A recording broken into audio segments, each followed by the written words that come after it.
Kisah Nabi Yusuf alaihissalam. Nabi Yusuf lahir sekitar tahun 906 sebelum Masehi di Yerusalem. Nabi Yusuf adalah putra Nabi Yakub dan istrinya yang bernama Rahel. Ibu Nabi Yusuf meninggal dunia saat proses kelahiran adiknya, Bunyamin. Sepeninggal istrinya, Nabi Yakub membesarkan Nabi Yusuf kecil dan Bunyamin tanpa ibunya dengan penuh limpahan kasih sayang. Rupanya, hal ini menjadi pemicu kecemburuan ke-10 anak Nabi Yakub yang lain. Suatu hari, Nabi Yusuf alaihissalam bermimpi bahwa 11 bintang dan matahari serta bulan bersujud kepadanya. Dia menceritakan mimpi itu kepada ayahnya. Nabi Yakub alaihissalam tahu bahwa mimpi itu menguraikan takdir dan kebesaran putranya. Yakub alaihissalam adalah seorang yang bijaksana dan tua. Jadi dia tahu bahwa putra-putranya yang lain tidak akan senang mendengar mimpi Nabi Yusuf. Jadi dia meminta Nabi Yusuf kecil untuk tidak memberitahu saudara-saudaranya tentang mimpi itu. Dia khawatir mereka akan cemburu padanya dan mereka akan menjadi musuh Nabi Yusuf. Siang itu, ke-10 putra Nabi Yakub sedang beristirahat di bawah sebatang pohon. Mereka melepas lelah sehabis mengembala ternak. Dari kejauhan, mereka melihat Nabi Yusuf dan Bunyamin sedang bercanda. Dua adiknya itu tidak mendapatkan tugas apapun karena mereka masih kecil. Ke-10 bersaudara itu iri dan menganggap Nabi Yakub telah pilih kasih terutama kepada Yusuf. Salah satu dari putra Nabi Yakub ingin membunuh Nabi Yusuf. Namun, saudara yang paling tua tidak setuju dan dia menyarankan untuk memasukkan Nabi Yusuf ke dalam sumur agar ditemukan musafir dan membawanya jauh dari rumah mereka. Mereka semua sepakat atas ide tersebut. Setiap kali mereka membawa kambing-kambing mereka keluar untuk merumput, mereka akan bertanya kepada ayah mereka apakah Yusuf dapat ikut bersama mereka. Namun, Nabi Yakub alaihissalam selalu menolak dengan mengatakan bahwa Yusuf masih terlalu muda. Ketika Nabi Yusuf alaihissalam mencapai usia 16 tahun, saudara-saudaranya bersikeras bahwa dia sudah cukup dewasa. Dengan perasaan tidak enak, Nabi Yakub alaihissalam mengizinkan mereka untuk membawa Yusuf. Keesokan harinya, saudara-saudaranya membawa Yusuf ke hutan. Mereka sangat gembira karena akhirnya mereka bisa menyingkirkan Yusuf. Mereka berjalan melewati hutan dan langsung menuju sumur, seperti yang telah mereka rencanakan. Mereka membungkuk di tepi sumur dengan dalih untuk minum air. Bersama-sama mereka membuka baju Yusuf lalu melemparkan ke dalam sumur. Nabi Yusuf alaihissalam berteriak minta tolong dan dia memohon untuk menyelamatkannya. Namun saudara-saudaranya menghiraukan teriakan Yusuf dan pergi meninggalkan Yusuf di dalam sumur. Dalam perjalanan pulang, mereka menyembelih seekor kambing dan melumuri baju Nabi Yusuf dengan darah kambing. Mereka tiba di rumah berpura-pura menangis dan mengatakan kepada ayah mereka bahwa seekor serigala datang dan memakan Nabi Yusuf. Nabi Yakub alaihissalam tidak mempercayainya. Namun, Nabi Yakub yang tua tidak dapat berbuat apa-apa selain bersabar dan memohon pertolongan Allah. Nabi Yusuf sangat ketakutan berada di dalam sumur yang sangat gelap seorang diri.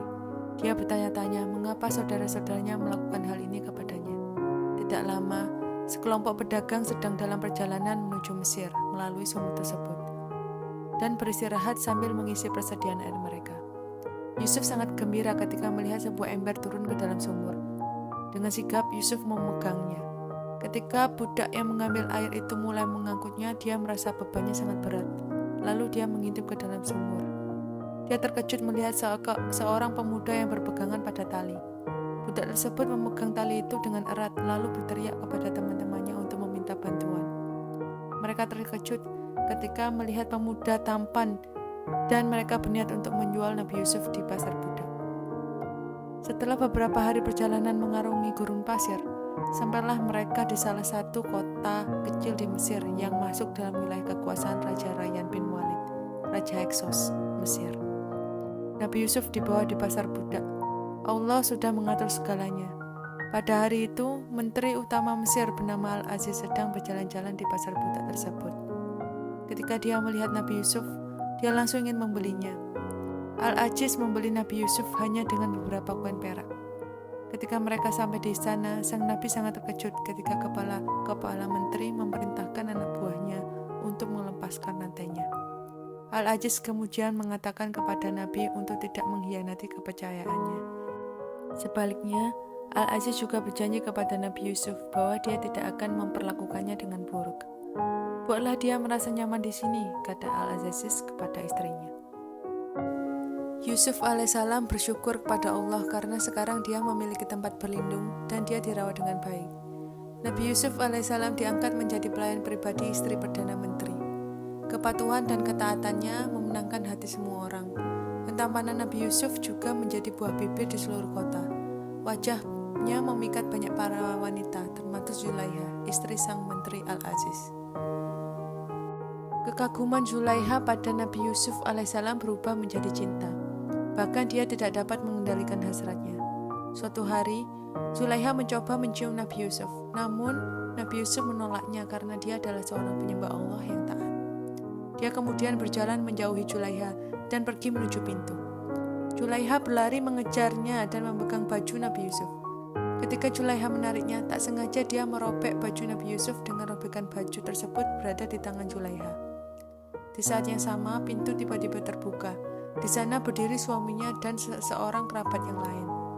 Terkejut melihat suaminya, Zulaiha langsung berpura-pura bahwa dialah yang sedang digoda oleh Nabi Yusuf dan berkata, "Kau harus memenjarakannya karena dia telah menggodaku."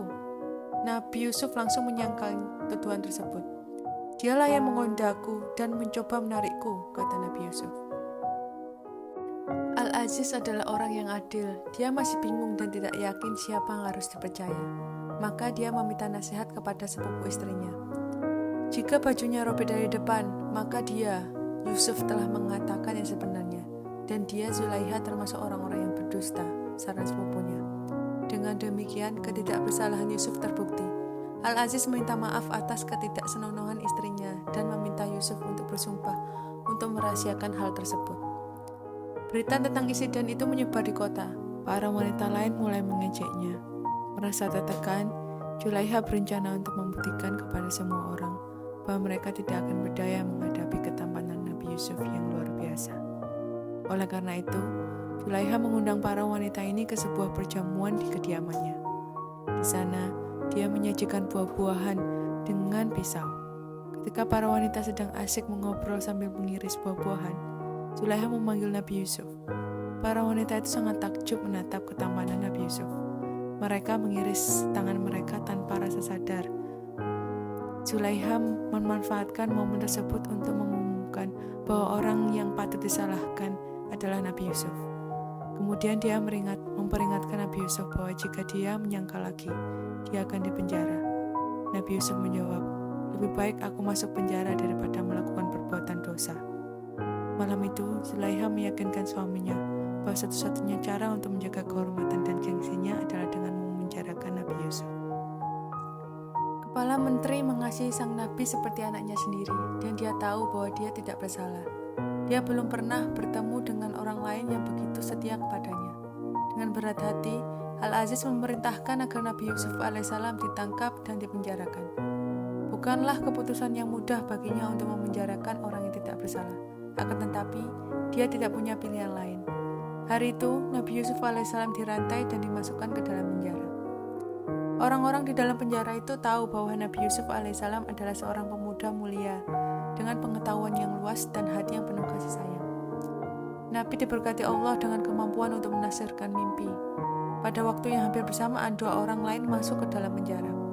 Orang pertama adalah pembawa cangkir, raja bernama Nabwa, dan pemuda kedua bertugas untuk menghidangkan roti kepada raja bernama Majilats. Malam itu, kedua narapidana baru itu mengalami mimpi yang aneh. Nabwa melihat buah anggur yang masih melekat pada ranting dan daunnya. Kemudian dia mengambil dan memeras anggur tersebut untuk disajikan kepada raja. Sedangkan Majilats bermimpi tentang dirinya sedang membawa 3 buah roti di atas kepalanya. Dan sekelompok burung-burung memakan roti tersebut. Ketika mereka terbangun, mereka menciptakan mimpi-mimpi itu kepada Nabi Yusuf alaihissalam. Mendengar hal ini, sang Nabi pertama-tama mengajak mereka menyembah kepada Allah, lalu menceritakan kepada mereka arti mimpinya. Mimpi Majilats berarti penghidang roti itu akan disalib sampai dia meninggal. Sedangkan Mimpi Nabuah berarti dia akan segera dibebaskan dan dia akan kembali melayani raja. Nabi Yusuf alaihissalam meminta Nabuah menceritakan tentangnya kepada raja setelah dia bebas nanti. Tak lama, semua tafsiran mimpi yang dikatakan oleh sang nabi menjadi kenyataan. Nabuah kembali melayani raja, namun Majilats meninggal disalib. Nabuah kembali melayani raja, namun setan membuatnya lupa akan sang nabi. Yusuf alaihissalam tetap berada di penjara selama beberapa tahun, sampai dia berumur 30 tahun. Pada suatu malam, raja bermimpi aneh. Dia melihat bahwa dia berdiri di tepi sungai Nil dan melihat bahwa airnya sedang surut. Ikan-ikan berompatan di lumpur kering. Kemudian dia melihat 7 ekor sapi gemuk muncul diikuti oleh 7 ekor sapi kurus yang langsung menelan sapi-sapi gemuk tersebut. Raja terbangun ketakutan dan tak lama dia tertidur kembali. Dalam tidurnya, dia kemudian melihat 7 gandum hijau tumbuh di tepi sungai. Tetapi tiba-tiba 7 biji gandum itu menghilang dan sebagai gantinya muncul 7 biji gandum yang kering. Raja terbangun dan semakin tertekan karena dia tidak dapat memahami arti mimpinya.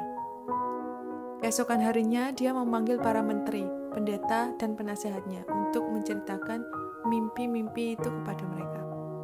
Namun mereka bingung dan tidak mengetahui maksud mimpi raja. Mereka memberikan alasan dengan berkata bahwa itu hanya mimpi buruk dan tidak ada yang perlu dikhawatirkan. Raja kecewa dengan pendapat para menterinya. Dia yakin bahwa mimpinya adalah firasat.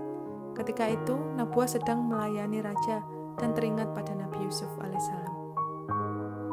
Nabuah menceritakan tentang Nabi Yusuf yang bisa menafsirkan mimpi kepada raja. Lalu raja mengutuskan untuk menemui Nabi.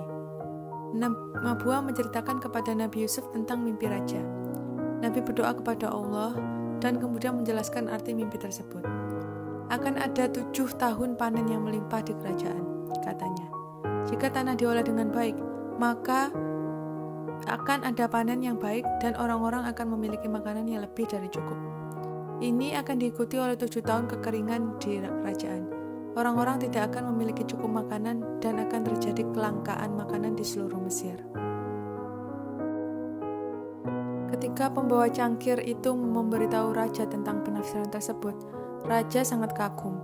Dia memerintahkan agar Yusuf alaihissalam dibebaskan dan dihadapkan kepadanya saat itu juga. Ketika utusan raja tiba di penjara untuk membebaskannya, Nabi Yusuf alaihissalam menolak untuk meninggalkan penjara sampai dia terbukti tidak bersalah. Utusan tersebut kembali kepada raja dan menyampaikan perkataan Yusuf. Raja menyadari bahwa sang nabi telah dipenjara secara tidak adil, sehingga dia segera memerintahkan orang-orangnya untuk melakukan penyelidikan. Raja Rayyan bin Walid memanggil Zulaiha, istri menteri dan istri menteri-menteri yang lain yang menghadiri perjamuan mewah ke istana tersebut. Raja bertanya kepada Nabi Yusuf kepada mereka. Semua wanita ini memberikan pernyataan bahwa Nabi Yusuf memang tidak bersalah. Dia dipenjara karena ulah Zulaiha. Zulaiha yang kini berwajah keriput itu pun mengaku apa yang telah dilakukannya kepada Yusuf. Mendengar pengakuan tersebut, Nabi Yusuf dibebaskan dari penjara. Kemudian Nabi Yusuf dihadirkan di istana. Raja terpana oleh pemuda tampan ini. Raja membicarakan tentang banyak hal untuk menguji pengetahuan Nabi Yusuf alaihissalam. Jawaban Nabi mengejutkan raja. Dia yakin bahwa Nabi Yusuf adalah orang yang cerdas. Nabi memberikan saran kepada raja untuk mulai merencanakan periode kekeringan dan kelaparan yang akan menimpa Mesir. Raja menunjuk Nabi Yusuf sebagai pengendali lumbung yang bertugas untuk menjaga panen rakyat dan membuat rencana antisipasi bencana tersebut. Selama 7 tahun yang baik berikutnya, Nabi memiliki kendali penuh atas penanaman, panen, dan penyimpanan hasil tanam. Dia melakukan tugasnya dengan hati-hati dan setia. Sampai akhirnya kekeringan mulai melanda negeri. Air sungai Nil mulai surut, tanah retak, tidak ada satu tetes air pun turun dari langit. Panen gandum gagal, hewan ternak banyak yang mati kelaparan. Pada saat itulah simpanan di lumbung dikeluarkan untuk memenuhi keperluan rakyat. Rakyat Mesir masih berkecukupan meski dilanda kemarau panjang. Dengan pertolongan Allah, Nabi Yusuf mampu menyelamatkan rakyat Mesir dari musibah. Raja pun semakin percaya kepada Nabi Yusuf. Raja memutuskan untuk menolong rakyat sekitar negeri yang dilanda kekeringan. Raja memerintahkan untuk mendistribusikan biji-bijian secara merata kepada mereka yang membutuhkan. Kelaparan ini juga mempengaruhi Kanaan. Nabi Yakub alaihissalam mendengar berita tentang biji-bijian yang dibagikan di Mesir. Dia memutuskan untuk mengirim semua anaknya kecuali Bunyamin untuk mendapatkan biji-bijian. Ke-10 saudara itu melakukan perjalanan selama berhari-hari dan akhirnya tiba di Mesir. Nabi Yusuf alaihissalam mendengar tentang 10 bersaudara yang datang dari negeri yang jauh. Ketika mereka tiba untuk mengumpulkan biji-bijian, Nabi segera mengenali mereka, tetapi saudara-saudaranya tidak. Mereka berpikir adiknya Nabi Yusuf telah lama meninggal. Nabi kemudian menemui dan menyambut mereka dengan hangat. Nabi bertanya, dari mana mereka berasal? Kami adalah 11 bersaudara, putra seorang Nabi yang mulia. Tetapi adik bungsu kami ada di rumah mengurus kebutuhan ayah kami. Kami datang dari Kanaan, jawab mereka. Mendengar itu, Nabi Yusuf menangis. Dia rindu ingin bertemu ayahnya dan adik laki-lakinya. Apa kalian berkata benar? Tanya Yusuf. Mereka bingung. Mengapa kami harus berbohong kepadamu? Yusuf berkata, jika apa yang kalian katakan adalah benar, maka bawalah adik bungsumu kemari, dan aku akan gandakan jatah kalian. Nabi Yusuf alaihissalam meminta budaknya untuk menempatkan kantong uang yang mereka bayarkan secara diam-diam di salah satu karung gandum. Setelah beberapa hari perjalanan, mereka mencapai Kanaan. Mereka menyapa ayahnya dan berkata bahwa mereka akan diberi gandum lebih banyak jika mereka membawa Bunyamin. Nabi Yakub yang tua itu berkata dengan sedih, aku tidak akan pernah membiarkan Bunyamin berpergian bersamamu. Bagaimana aku bisa mempercayaimu mengetahui apa yang telah kau lakukan kepada Yusuf? Salah satu putra Nabi Yakub membuka karung gandum dan terkejut saat dia menemukan dompet uang di dalam kantong. Lihat ayah, pejabat bangsawan itu telah mengembalikan uang kita. Ini adalah bukti bahwa mereka tidak akan menyakiti saudara kita. Tetapi Nabi Yakub tetap menolak. Setelah beberapa bulan kemudian, mereka kehabisan gandum. Mereka harus pergi ke Mesir lagi. Kita tidak bisa pergi ke sana tanpa Bunyamin, kata salah satu dari saudara. Nabi Yakub terpaksa menyetujui mereka untuk membawa Bunyamin ke Mesir dengan syarat mereka harus bersumpah untuk membawanya kembali dengan selamat. Ketika mereka tiba di Mesir, Nabi Yusuf alaihissalam menyambut mereka dengan sepenuh hati. Ketika Nabi dan Benyamin sendirian di sebuah ruangan, Nabi Yusuf memberitahu Bunyamin bahwa dia adalah saudaranya yang hilang beberapa tahun yang lalu. Bunyamin meledak kegirangan saat mendengar ini. Nabi Yusuf meminta Bunyamin untuk merahasiakan hal ini. Bunyamin setuju, dan dia memeluk Nabi dengan erat. Mereka menangis dan meneteskan air mata sukacita. Besokan harinya, saat mereka mengemas gandum, Nabi memerintahkan budaknya untuk memasukkan gelas emas di dalam tas milik Bunyamin secara diam-diam. Ketika ke-11 saudara itu bersiap perjalanan pulang, para prajurit datang berlari ke arah mereka dan berteriak, "Berhenti di sana, kamu pencuri!" Orang-orang di sekitar mendengar ini berkumpul. Prajurit kerajaan mulai menggeledah tas mereka satu persatu dan menemukan sebuah gelas emas dari tas milik Bunyamin. Semua saudara tercengang. Kemudian para prajurit membawa Bunyamin ke dalam istana. Mereka mulai memohon belas kasihan Nabi.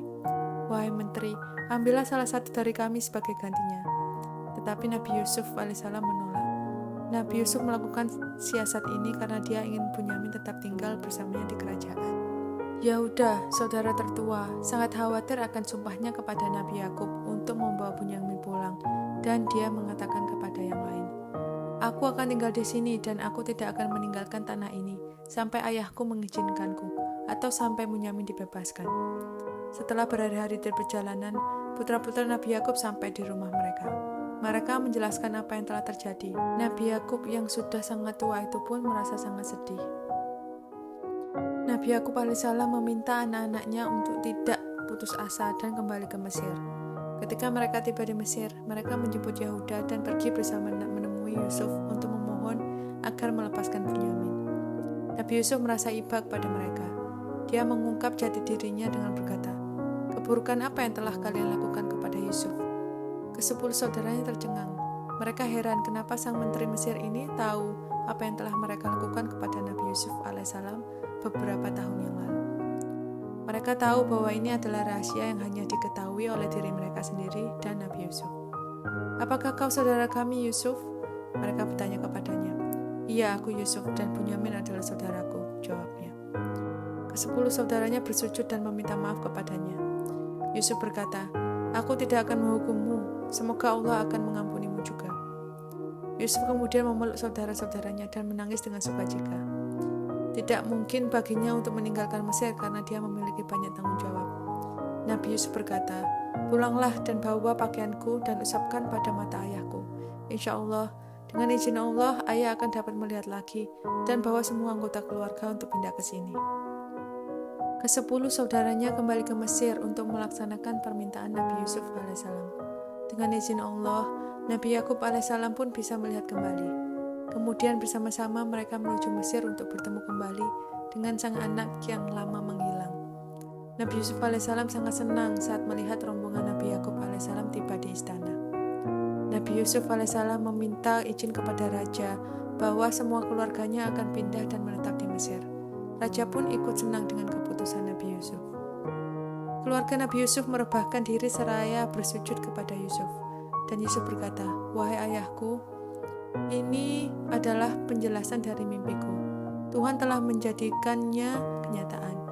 Dan sungguh dia telah berbuat baik kepadaku ketika dia mengeluarkan aku dari penjara dan membawamu ke sini setelah setan membuat permusuhan antara aku dan saudara-saudaraku. Sesungguhnya Tuhanku maha halus terhadap apa yang dia kehendaki. Sesungguhnya dialah yang maha mengetahui lagi maha bijaksana." Nabi Yusuf terus melaksanakan tugasnya di kerajaan sembari berdakwah. Nabi Yusuf alaihissalam akhirnya menikah dengan Zulaiha dan dikaruniai 2 orang putra yaitu Ibrahim dan Manaseh. Sebelum dia meninggal, Nabi Yusuf alaihissalam menasihati putra-putranya untuk mematuhi ajaran Islam. Nabi Yusuf alaihissalam meninggal di usia 110 tahun dan dia dimakamkan di samping leluhurnya di Hebron, Palestina.